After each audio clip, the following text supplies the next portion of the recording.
Merda i 5 vegades merda. Jo sí que he tingut problemes, és veritat. De problemes n'he tingut sempre. D'ençà que vaig néixer, què dic, abans. Els meus problemes són prenatals. Poc abans de néixer jo, ma mare va anar a visitar una vident, que li va predir «Vostè tindrà quintillemins, senyora». Aleshores, ma mare va comprar 5 bressols i va triar 5 noms. Teresa, Vanessa, Mònica, Joana i Isabel. Jo vaig néixer la primera, vull dir, el primer. Tot el món esperava les altres, però, puf, no va aparèixer ningú més. Aleshores ma mare va dirigir tot el seu amor cap a mi. Em va posar els cinc noms i vaig ser engronsada, vull dir, engronsat, en 5 bressols diferents. Em balancejaven, si puc dir-ho així, d'un bressol a un altre.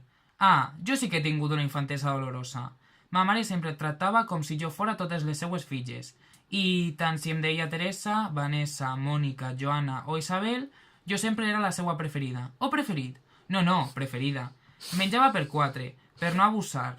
A classe havia d'estar sempre entre els 5 primers. A casa, quan feia pinta d'estar avorrit, ma mare em deia «Ves a jugar amb les teues germanes».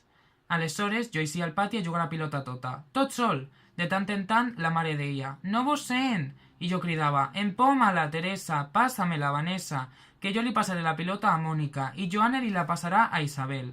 Intentava no deixar-me ningú, perquè si no la mare s'hauria espantat.